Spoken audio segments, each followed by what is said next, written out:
क्या रुमाल का इस्तेमाल करके आपकी लव लाइफ को आपके पक्ष में किया जा सकता है? आज हम कह रहे हैं कि आप रुमाल में ये चीज इस प्रकार से बांधकर यहां रख दीजिए।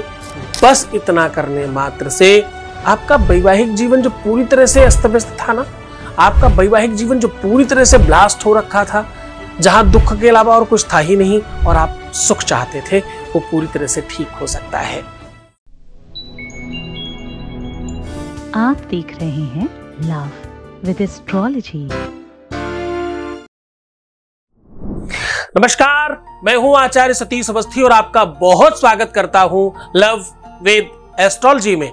लव विद एस्ट्रोलॉजी में आपकी अपनी लाइफ में प्यार भरा जाता है, आपकी चाहत, आपकी मनसा पूरी हो ही जाए, इस पर पूरा काम किया जाता है। और साहब, ये काम निरंतर 20 सालों से किया जा रहा है और अभी तक जो निरंतर जारी रखा गया है, तो निरंतर उस पर वर्क किया जा रहा है, काम किया जा रहा है। यहां पर गीता, वेद, पुराण, शास्त्र, उपनिषदों के सार आपके सामने साझा किया जाते हैं। यहां पर प्रमाणित उपाय आपको बताए जाते हैं। प्यार का बखान तो पूरे विश्व में है। ऐसा कौन व्यक्ति है जिसके जीवन में प्यार की बयार है नहीं? रिश्तों में मुझे ऐसा लगता है कि शायद रुमाल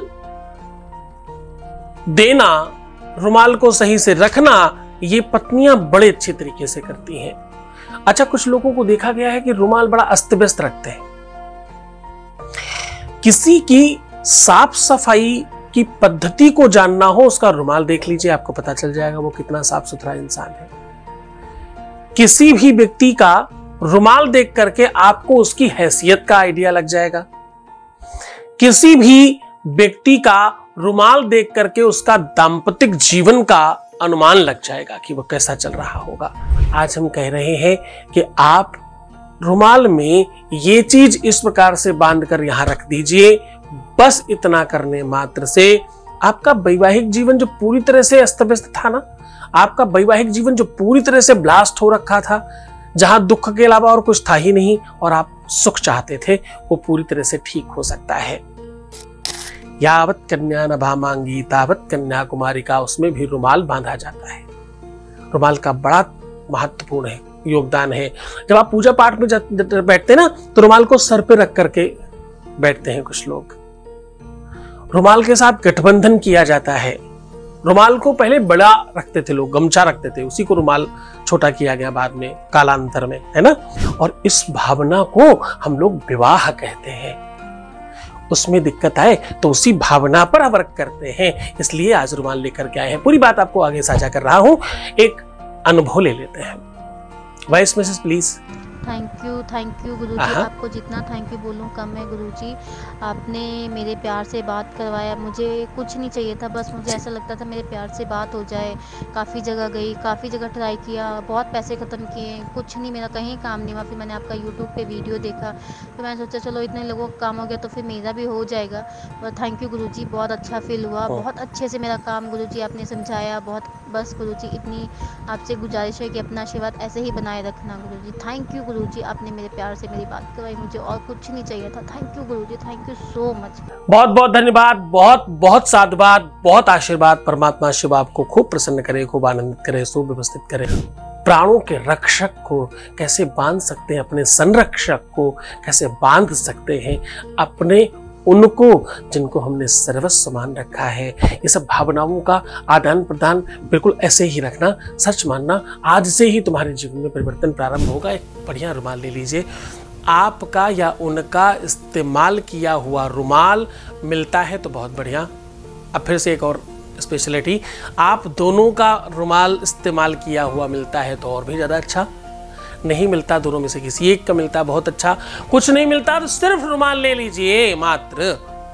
अब एक कोने में कुछ लौंग बांधनी है और दूसरे कोने में कुछ इलायचियां बांधनी है। दोनों की संख्या बगल में लिख के दे रहा हूं मैं। दोनों को अलग अलग कोनों में, अपोजिट कोनों में, ऊपर नीचे, देखो ऐसे चौकोर होता है रुमाल।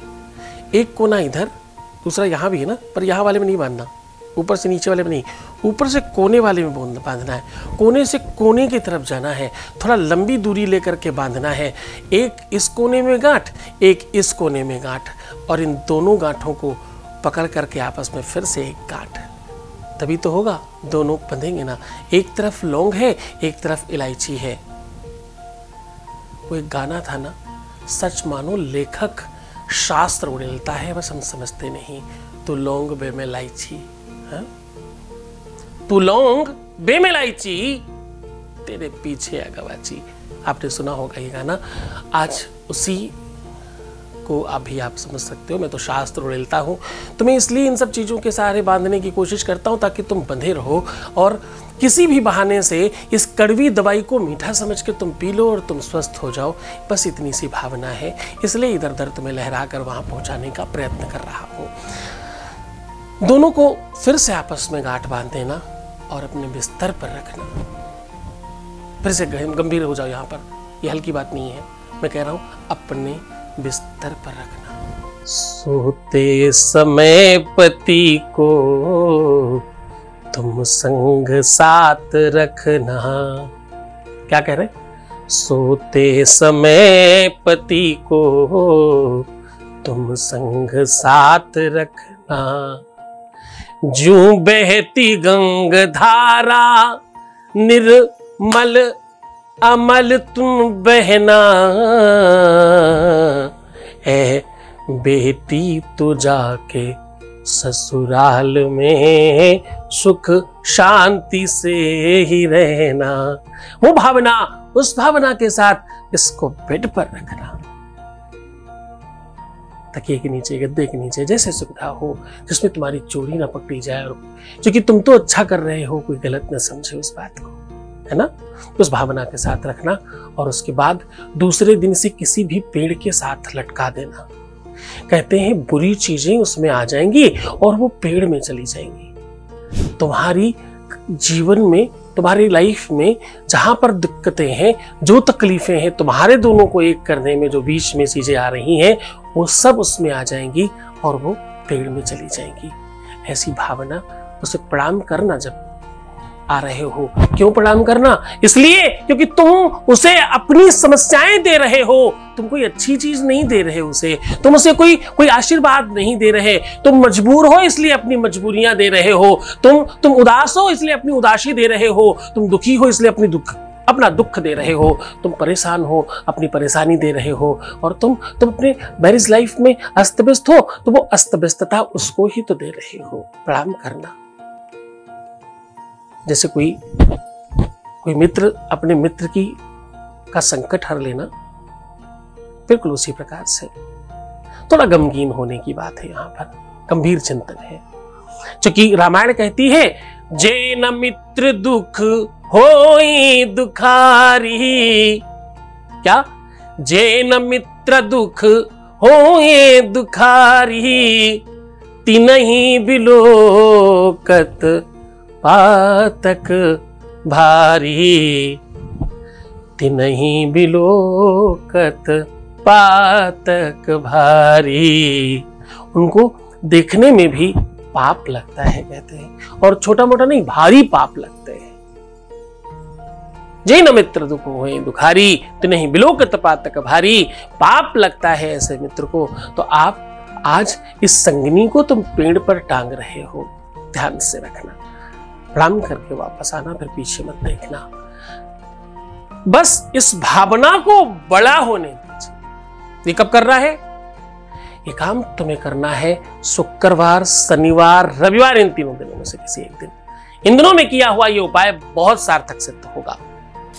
क्या नहीं करिए? रोना, बिलखना, परेशान होना, नेगेटिव होना, दुखी होना और भाई प्रीवियस लाइफ बताना, ये सब नहीं करना किसी भी सूरत में नहीं। बहुत खुश रहो, प्रसन्न रहो, आनंद रहो, सुव्यवस्थित रहो। तुम्हारे जीवन की हर अभिलाषा तुम्हारी पूर्ण हो। ओम नमः शिवाय।